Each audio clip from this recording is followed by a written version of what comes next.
Hi there. For anyone watching who actually, understands Marxism and can differentiate between different systems, someone who doesn't conflate liberalism with communism or anything like that, this is probably going to sound like a no-brainer, but I saw something from a relatively popular progressive content creator recently that prompted me to make this video. Let me leave you on a very brief cliffhanger, though, to say that if you find yourself enjoying this video, you enjoy what I do, if you have the means to and you would like to, you can help support the channel over at Buy Me a Coffee, where you can sign up for a monthly donation of $1 a month, or you can even just do a one-time donation. There will also be a referral link to Survey Junkie in the description as another way of helping me out. Thanks, and let's continue. So, I was at work listening to video essays as I work, as I often do, and when going through my subscriptions, I saw that Leeja Miller had uploaded a new video about the price of groceries nowadays. For those who don't know, Leeja Miller is a lawyer turned YouTube personality who generally does decent work detailing the origins and the problems of neoliberalism and modern American politics and law. In this video about grocery prices, though, there was one thing she said that really caught my eye for three particular reasons. Leeja, or Leeja, I apologize whichever one is the correct pronunciation, but I think I'm going to say Leeja the most. Leeja describes herself as a democratic socialist in this clip, but the entire definition that she presents doesn't even actually describe the ideology that she lays claim to. Here's the clip. Now, despite what some commenters on these episodes seem to think about me or wish for me to believe in, I'm not interested in demolishing the entire system and participating in a full socialist revolution. I'd say I'm a democratic socialist. Capitalism isn't great, but no other system humans have come up with and executed has been great either. And likely the most marginalized among us would be the ones to suffer the most in the great uprising that armchair philosophers on the internet who've read Marx one time seem to be lusting after. So I'm of the persuasion that capitalism, in order to not be completely exploitative and to ensure the well-being of everyone, must exist within some very strong guardrails. Let me be really clear, though, that I'm not trying to discredit or disparage the work that Leeja does, because I think she does pretty good work generally exposing the bullshit of American politics and history and corporate greed and capitalism, so I'm not trying to insult her or, whatever the fuck canceling her means. I just took issue with what she said in this one particular clip. I'm going to start with her comments on democratic socialism and capitalism. First of all, she's not describing democratic socialism really at all. Leeja is describing social democracy, a whole different system. Democratic socialism holds the goal of establishing an actual socialist society and being rid of capitalism altogether, utilizing electoral means, voting in socialism, if you will. There are problems with it, yes, but at least you can typically call these people actually socialists. Social democracy doesn't want to get rid of capitalism. It just wants to provide a safety net through an increase in government welfare programs and introduce more stringent regulations to try to reel in capitalism rather than remove it, all while still upholding imperialism as a means of funding said welfare state and being vulnerable to austerity as we're seeing in some of these Nordic countries nowadays. Leeja clearly states that she's not interested in doing away with the capitalist state apparatus and establishing socialism even in its most basic form. You just saw the clip. She basically just says that she wants a Nordic style of government. She says that capitalism must exist within very strict guardrails, not that capitalism shouldn't exist anymore. I wrote a comment on her video addressing that fact, but I wanted to point this out in a broader fashion to use it as a teaching moment. Next, I want to address her claims that no other system humans have come up with and executed have been great either, and that the most marginalized among us would be the ones to suffer the most in the great uprising that armchair philosophers on the internet who have read Marx one time seem to be lusting after. That second one's going to need a little more unpacking, but let's talk about the first one first. The first part is just plain wrong. I'm never going to deny that there have existed problems within actually existing socialism. The Soviet Union, for example, was the first ever attempt at building a socialist society, so there were bound to be some really big kinks to work out in the country's initial stages. But Leeja's basically falling into the rhetoric that liberals and centrists like to say. Capitalism's not great, but it's the best system we've got. And that's the thing. It isn't the best system we've got, not by a long shot. I've made a few videos detailing the achievements of socialist countries and countries striving for socialism, so I'm not going to go and give an exhaustive account of the achievements, but for the sake of this video, I'm going to list off a very small handful. Take healthcare, for example. Cuba, a Marxist-Leninist country, has some of the best healthcare in the entire world and has made great advancements in medicine. As of 2024, Cuba has one of the lowest infant mortality rates in the world, with only 4 out of every 1,000 live births resulting in death. And this fact is coming from the fucking CIA of all places.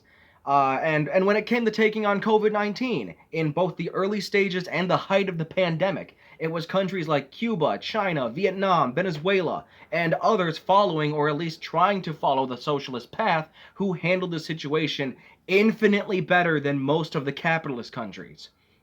The Vietnamese government, for instance, actually organized food deliveries for people facing quarantine, and in Venezuela, rent payments were suspended and people were guaranteed their right to receive their regular wages while facing lockdown.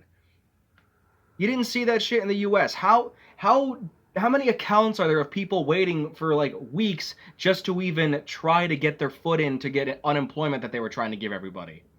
In terms of just general life, there are a vast number of people from former socialist countries that wish to see a return to socialism. For example, people who lived in East Germany.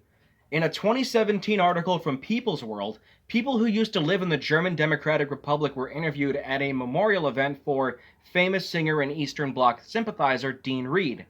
One person interviewed stated the following: "We were never worried about not having a place to live or a job or being evicted.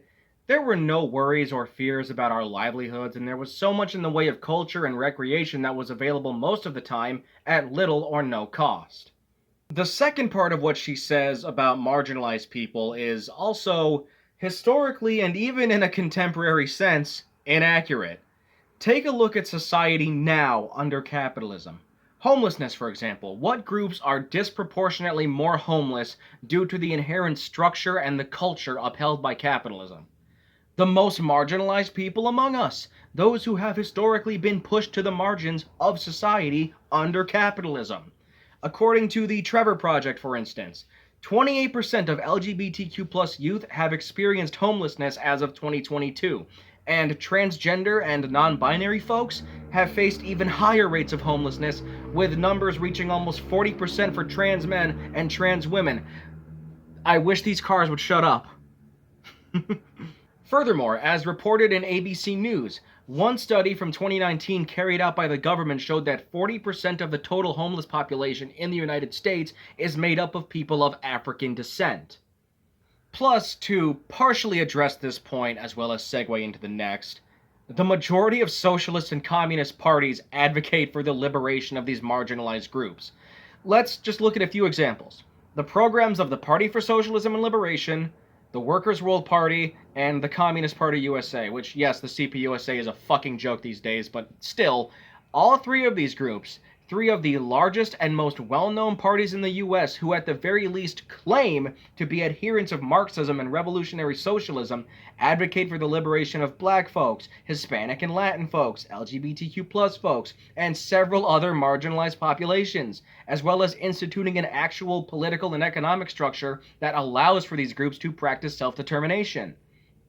Likewise, they hold the goal of providing genuine protections for people such as the mentally disabled and the elderly. And, not to speak for any particular group or person, but saying what she said kind of seems like a slap in the face to any members of these said marginalized populations that are engaged in the struggle for such a revolution. Now, to address the last part of her statement. Maybe it's just me, but it seems kind of snarky and condescending the way she said what she said. Even if her intent wasn't to do so, it really comes off that she's dismissing those who have actually engaged in revolutionary struggle against capitalism because of some people on Twitter or something of the sort. Yes, there are baby leftists who seem to fetishize or romanticize the idea of violent overthrow of capitalism, and left comms and unprincipled anarchists and other such people who think anything short of bombing the White House, isn't worth doing. But there are several actual parties, mutual aid groups, and individuals who have studied Marx, Engels, Lenin, Gramsci, Castro, and probably so many others for years, if not decades, who, even while utilizing the means present to them, picketing and electoralism, recognize the historical necessity of a genuine overthrow, a genuine uprising, a revolution. To dismiss a whole movement because some 19-year-old on Twitter called you a shitlib, while I can partially understand kind of building up a skepticism, it's pretty lame to do. That she's really just a social democrat honestly makes sense, because her saying this, as well as her faulty description of democratic socialism, shows that Leeja Miller is really just kind of comfortable living within and benefiting from being in the imperial core. For all the genuinely good work that she does criticizing Reaganomics and the right wing and other stuff like that, Leeja's understanding of how to meaningfully fight these reactionary and destructive systems beyond, calling your representatives and voting, uh, just seems really lackluster. Again, this is all in good faith. Like I said, I'm not presenting any ill will towards Miss Miller here. She generally makes content that I enjoy and have genuinely learned from, and this isn't some sort of attack.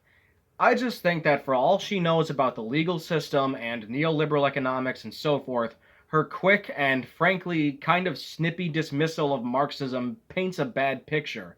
And granted, as far as I know, Leeja hasn't made a video or a Twitter post or anything like that actually going deeper into her disagreements with actual revolutionary socialism, but what she has presented has been disheartening and disappointing to say the least. My name is Jymee, thank you for watching, and Free Palestine.